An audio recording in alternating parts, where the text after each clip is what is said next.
किसानों को कहा गया कि आमदनी दूनी होगी। वो किसानों की आमदनी पूरी तरह से दूनी छोड़िए, किसानों की लागत नहीं निकल रही, क्योंकि खाद, बीज, पानी, बिजली सबके मूल्य इतने बढ़ा दिए गए हैं कि अब किसानों की लागत नहीं निकल पा रही। इसी तरह से नौजवान परेशान है, व्यापारी परेशान है, बुनकर परेशान है, गरीब परेशान है, दलित पिछड़े लोग, जो पिछड़ों का नारा बहुत बीजेपी के लोगों ने दिया था, आज पिछड़े लोग सवाल पूछ रहे हैं, हिसाब किताब मांग रहे हैं कि देश की चाहे बड़ी से बड़ी यूनिवर्सिटियाँ हों, बड़ी से बड़ी संस्थाएं हों या देश का कोई भी विभाग हो, उन विभागों में पिछड़ों की, दलितों की, माइनॉरिटी की, जनजाति के लोगों की भागीदारी आज कहाँ पे है। आज ये सवाल देश के सामने जो देश की जनता पूछेगी और जवाब वोट के माध्यम से 24 में देगी। यहाँ समाजवादी पार्टी बड़ा दल है यूपी में, क्या सपा बड़ा दिल दिखाएगी टिकट वितरण को लेकर के, टिकट को लेकर? देखिए, समाजवादी पार्टी का जहाँ तक सवाल है, हमारे राष्ट्रीय अध्यक्ष जी ने हमेशा बड़ा दिल दिखाया है और राष्ट्रीय अध्यक्ष जी बेहतर फैसला लेंगे और फैसला भी इस आधार पे लेंगे, मुझे जैसा मैं कह सकता हूँ कि कैसे बीजेपी को ज़्यादा से ज़्यादा हराया जाए और कैसे इंडिया गठबंधन के ज़्यादा से ज़्यादा उम्मीदवार जीते। निश्चित तौर पे बड़े नेता लोग आज मुंबई में भी बैठे हैं, तीसरी बैठक चल रही है, सभी नेता लोग मिलकर बेहतर फैसला। एक देश एक चुनाव को लेकर आज कमेटी गठित हो गई रामनाथ कोविंद के अध्यक्षता में, तो क्या कहते हैं आप?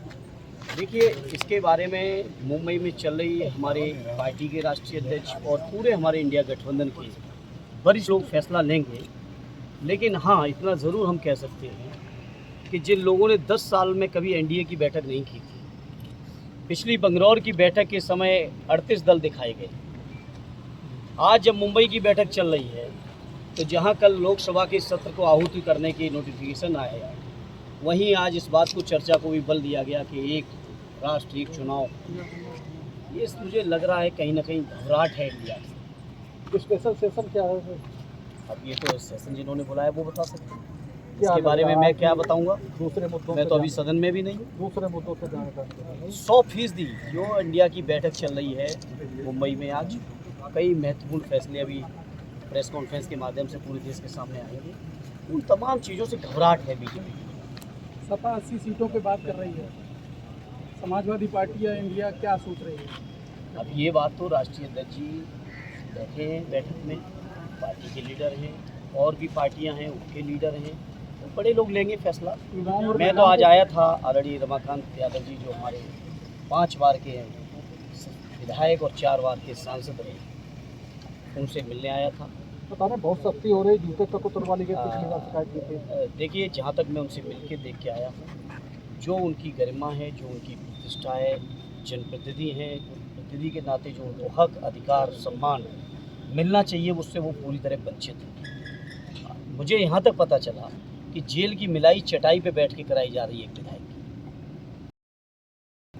चटाई पे बैठा के, विधायक जो कि 1985 से आज 28 साल से, मैं समझता हूँ 38 साल से लगातार जो प्रतिनिधि हों, संसद के सदस्य रहे हों, आज भी विधानसभा के सदस्य, उनकी मिलाई की चटाई पर उनके जो तमाम मूल सुविधाएँ मिलनी चाहिए, जो कि उम्र है, बीमारियाँ भी साल होती हैं, भी नहीं हैं, तमाम तरीके की परेशानियाँ उनके सामने पैदा की जा रही हैं। उनके बेटे रजनीश जी भी मैं मिल के देख के आया।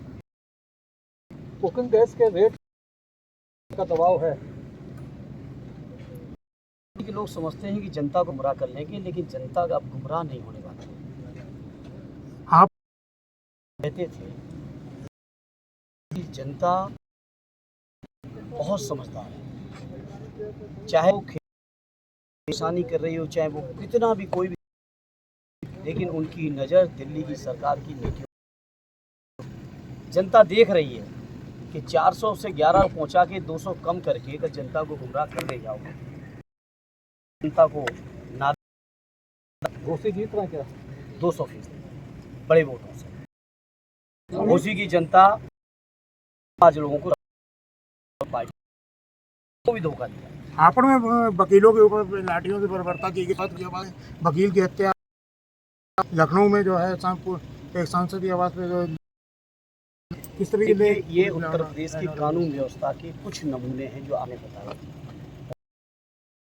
सवालों को उठा रहे हैं। समस्याओं के प्रति मणिपुर की समस्या मीडिया में मणिपुर की समस्या नहीं आई। वीडियो आई तो मणिपुर की चर्चा कुछ हद तक की गई। मणिपुर की चर्चा नहीं हुई, लेकिन छोटे छोटे मुद्दों पे आप लोगों ने डिबेट कराई।